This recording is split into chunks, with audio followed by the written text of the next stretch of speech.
Welcome and thank you for joining me here at Film Pro Productivity. Each week I introduce concepts that film professionals and other creatives can use to make life easier and avoid creative burnout. I also present time management and lifestyle hacks for a more focused, effective and happy life. My name is Carter Ferguson and this is episode 16, Planning Your Best Year Yet. Hello, and welcome back to this special New Year's episode of Film Pro Productivity. And the astute amongst you may have noticed that my voice is a little bit deeper than usual, and that's because I have been filming in Hong Kong and have returned jet-lagged and with a cold to the UK and have fought through Christmas to now without much of a break, and I'm a little bit run down, but that still hasn't stopped me from putting my best foot forward and preparing a special New Year's episode for you. And today I was thinking that perhaps maybe you have been considering setting a New Year's resolution, and I don't want to burst your bubble, but according to Business Insider, 80% of New Year's resolutions will get broken by February. So in this episode, I am going to discuss how you can keep your New Year's resolutions and how you can plan for your best year yet. Now, Jinny Ditzler, the author who I will be talking about a little later on, says that the principal value of our mistakes and failures is our ability to learn from them. And that's the idea that I have in mind as I present this episode, and it's totally in alignment with the higher level thinking that I encouraged you to adopt as far back as episode 1.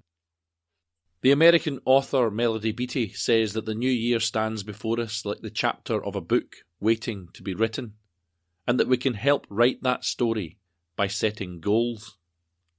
In the last episode I talked about setting goals, and to some extent this show will expand upon that topic. I'll add here though that although this episode is launching at New Year, I realise that many of you will be listening to it perhaps halfway through the year. And if that's the case, remember that you don't need to set new goals at the break of a new year. Let your new year be tomorrow or a week from now if you feel you need to run up to it.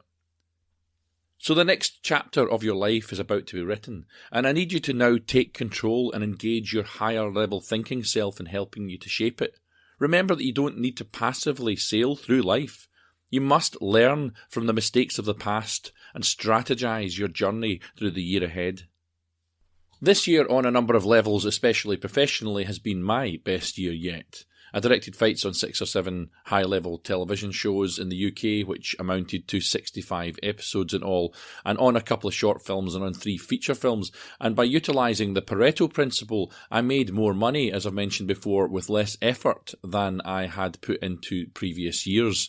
In addition to that, the short film, which we'd made in Hong Kong a year or so ago, has, at latest count, I think won 32 or 33 awards, and been nominated for a further 20.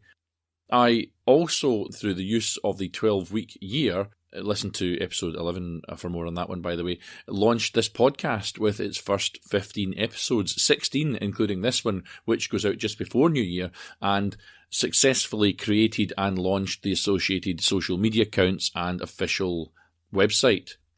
I topped the year off by co-producing, co-directing and arranging fights for another film in Hong Kong, which, if the footage is anything to go by, will be quite a spectacular action piece. All that I achieved last year came about before I'd even heard of a book entitled Your Best Year Yet by Jinny Ditzler, but I discovered that it aligns nicely with my own philosophy, and it's something that I'm using to plan my own year ahead right now. Jinny Ditzler presents simple and straightforward strategies based on a structure of self-questioning, and if you do her exercises, you will be one step closer to changing your life with a strategic action plan based on the data you collect from your own self-analysis. The now famous book, which I'll link to in the show notes of course, is titled Your Best Year Yet, but it's more fully titled as Your Best Year Yet, 10 questions for making the next 12 months your most successful ever. And it's these 10 questions that I'm going to discuss today. And by the way, I must thank my friend Gillian Dick of the Go-To agency in Glasgow who introduced me to Jinny's book at this point. And Gillian takes great pride in telling me that she has fallen asleep listening to this show on occasion, so hopefully she's not nodded off listening to this one yet. Thanks Gillian, just give yourself a shake. We've only just started, about a quarter of the way in, not long to go. Just hold on in there, okay? Now, the book says that if you take 3 hours out of your life to answer these 10 questions, you will discover the life you could be living. It goes on to say that answering the 10 questions, the 10 key questions about your expectations, your accomplishments and dreams for the future will aid you in creating an effective plan for realising your most important goals for the next 12 months. I'm not going to pretend that this short podcast can cover in depth the detail of the book, but I'd like to introduce the questions to you here and encourage you to think about them. The first question that the book asks is, what did you accomplish over the past 12 months? Often we are so busy in our lives that we don't take a moment to congratulate ourselves on our successes. That's something I'm very aware of myself. So it asks you what you have done that you can be proud of in life, in work, in learning, in your relationships or charitable work, in your earnings, your fitness or whatever. Jenny starts here with a leading question about your accomplishments, as this leads us in a positive direction, and points out that we rarely think about what we have achieved in a day, let alone in a year. She uses a diagram called the cycle of productivity, which as a productivity junkie I was immediately attracted to, of course. But in this diagram she points out that missing out the acknowledgement or the praise section of the cycle is a dangerous shortcut to take, as without it, it degrades our momentum in the cycle of productivity and makes it more difficult for us to start again, to take new action and start future work.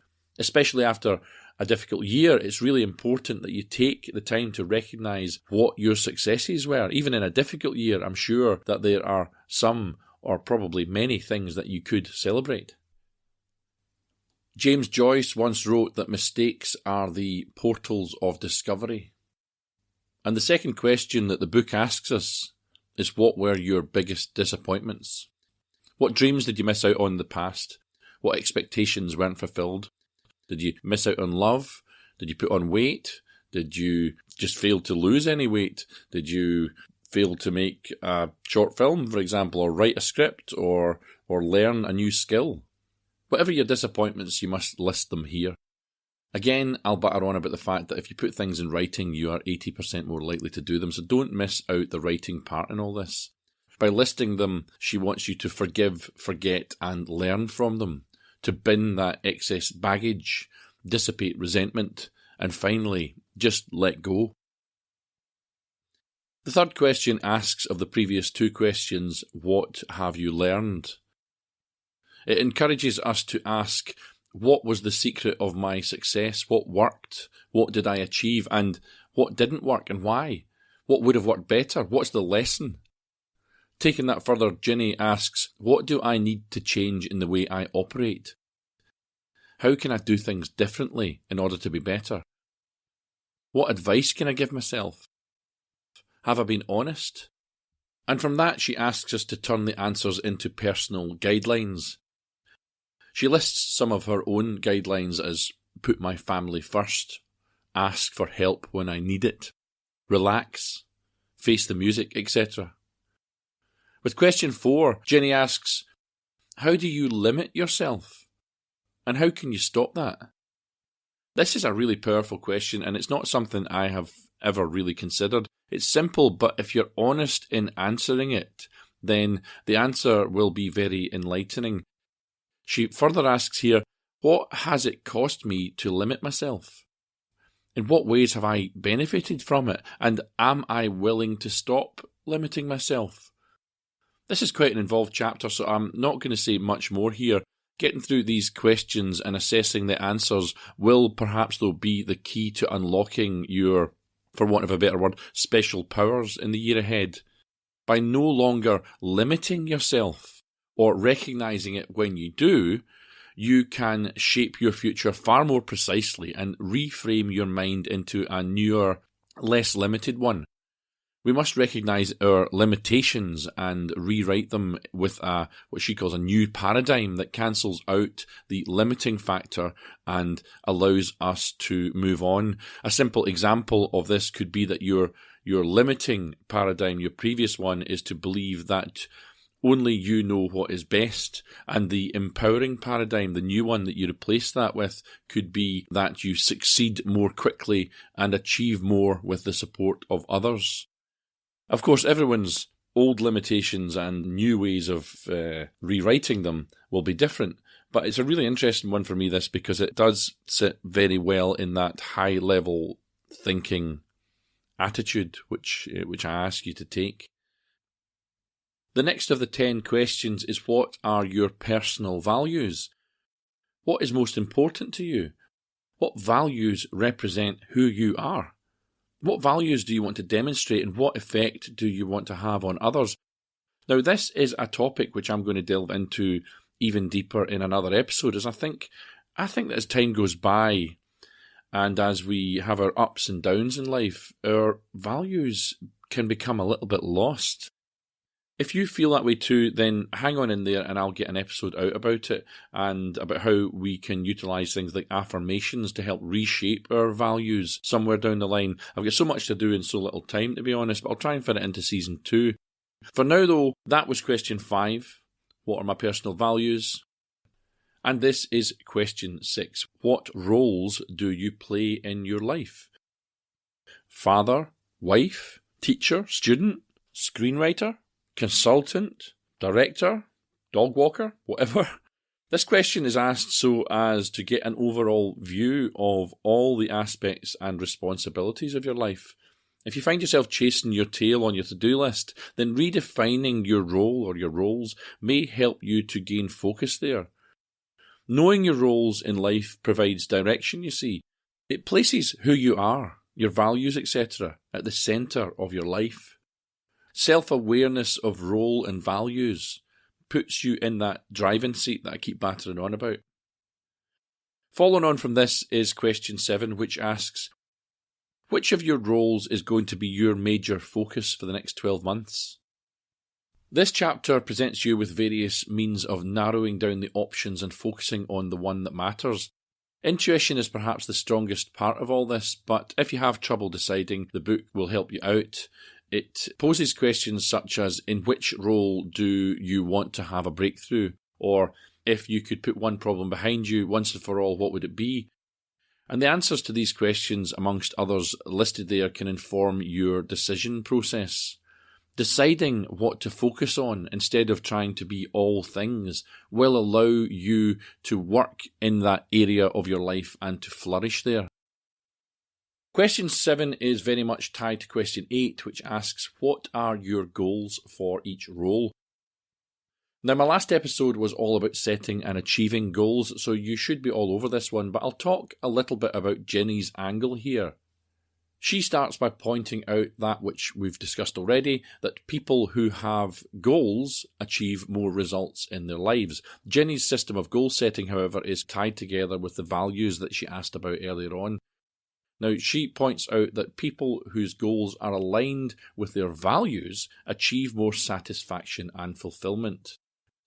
That's something that can certainly be lost as we drive our way through life or through a career.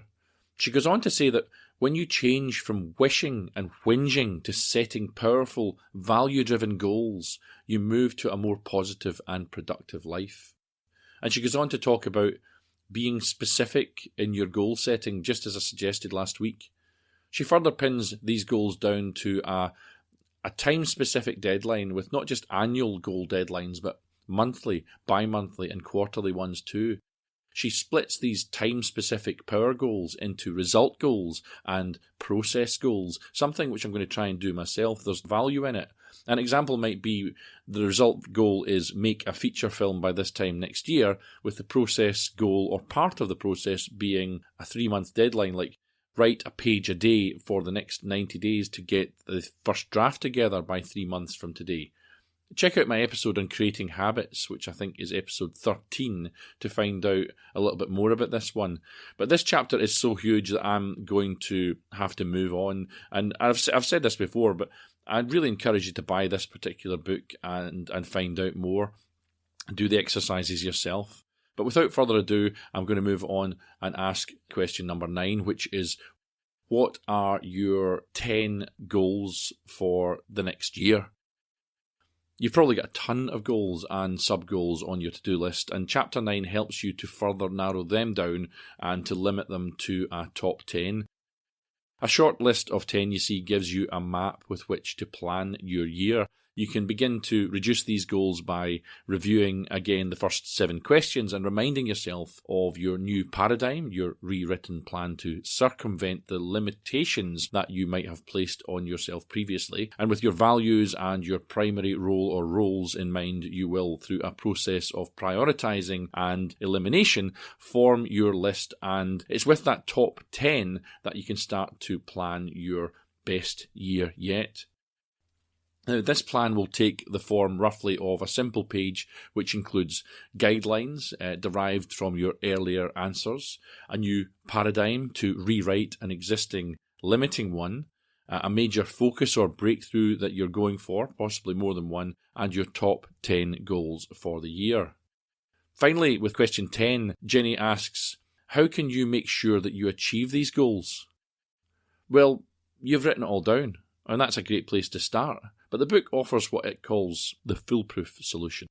This consists of a diagram with 3 questions, and I won't go into it in detail. You can buy the book and find out. But the questions that go along with it are, what is the next step? Who can give you the support you need to achieve your goal? And does the way that you see the problem limit your achieving it? The chapter which goes along with this question also covers pitfalls such as negative thoughts which disempower us and the negativity of others, and it urges us to be aware of end goal thinking, something I've suffered from myself and I'm aware of now, and it instead reminds us to try and enjoy the process.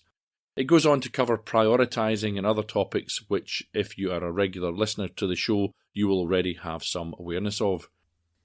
Your best year yet ends with a workshop chapter which lists the 10 questions in a format which you can easily follow and answer in the blank spaces that it provides. Michael Josephson said to approach the new year with the resolve to find the opportunities hidden in each new day. And I hope that the lessons of your best year yet will enable you to find that resolve. Everything is easier with a plan, and Jinny Ditzler's book is one of the quickest ways of creating one. I'll wrap this up with another quote from Jinny Ditzler. She says, the coming year is just your best year so far. They can be better and better as the years go by. And her point here, of course, is that every year that comes can still be your best year yet. You thought last year was good? Well, wait till you see the one that's coming. Okay, so get yourself a copy of the book via the links on the show notes for this episode on filmproproductivity.com, and I'll get a bump back from the sale, which in turn will help to support this podcast. Well, I say that, but to be honest, I've not had anything back yet. The purchases through the website have been absolutely pathetic, but I live in hope. And anyway, you can go there and it'll take you straight to the book. Jinny is also active on some social networks, so I'll add links to those too. And the book is a real keeper, so you'll find yourself using it again and again. And if you're anything like me, you'll be buying copies of it for others too. I didn't recap on episode 15 today, as this topic wasn't too far off from that one, but I will do that when I launch with season 2. And as you may be aware, the previous 15 episodes were batch recorded, and I did that to ensure that when I said in episode 1 that 15 episodes would make up the pre-season and season 1, that what I promised to release would absolutely happen. I like to think that I have a reputation for reliability, you see, and if I say I'm going to do something, I really try to guarantee that it happens. Batching, by the way, is an excellent tool for any similar tasks that you may want to do yourself. But what it meant, though, was that this is the first episode where I've had the opportunity to respond to the feedback of the first 15 episodes. And I have to say that the response to the show has been absolutely outstanding. This is still only a fledgling podcast, but I've got a good, strong core group of subscribers, and I've had in the region of 30 or 40 messages of support since launch, which I think is a really high number, given maybe only 2,500 people have heard it. From experienced screenwriters and filmmakers to just people who love the content, the response, though, has been excellent, which is good, because if it wasn't, I probably would throw in the towel. Creating these shows is a hell of an undertaking, to be honest, as it's expensive to maintain in both cash and time terms. Hearing from you really does, as Clint Eastwood is fond of saying, make my day. On that note, I have a plan for the next season with topics such as dealing with stress, why you shouldn't collaborate, manipulators and other toxic people, and drive. But if you have a particular subject that you'd like me to cover, if you're struggling again and again with the same problem and don't know how to solve it, please do get in touch and tell me all about it. I'll do my best to cover that topic in a future episode. I've only had 2 SpeakPipe messages since launch, but why not give it a try and leave me an up to 90-second audio message on filmproproductivity.com's contact page. Finally, I want to plug the podcast of fellow filmmaker Ian O'Neill, which is called How They Did It Filmmaking. On his show, Ian interviews awesome filmmaker guests in a casual and engaging format, which I absolutely love. He launched his show perhaps 2 or 3 weeks before I did, and I see Ian as a kindred spirit in this creative podcasting world. He even interviews me along the way, so that's obviously a particularly gripping episode that you should check out. You can subscribe to his show on all the usual podcasting apps or catch him on Twitter at HFilmmaking or at Ian Wrights. And you can also track him down on Facebook at How They Did It Podcast and Instagram at How They Did It Filmmaking if you prefer those platforms. I'll finish today's special episode with a quote from the great poet Alfred Tennyson, who said, "Hope smiles from the threshold of the year to come, whispering, it will be happier." Thanks once again for giving me your time, and please take control of your own destiny. Enjoy planning your own best year yet. Keep on shooting, and join me once again for Season 2 on Film Pro Productivity. The music that you're listening to right now is Adventures by Ehumitsu. You can view the show notes for this episode on the official website at filmproproductivity.com and subscribe on the podcast app of your choice on Android and Apple devices. You can follow the show on Twitter at FilmProProdPod or on Facebook at FilmProProductivity, or catch my personal accounts on Twitter and Instagram at fight_director. Please support the show by subscribing, leaving an awesome review, especially on iTunes, and by spreading the word. If you can get just one more person to listen to the show, it would make a huge difference.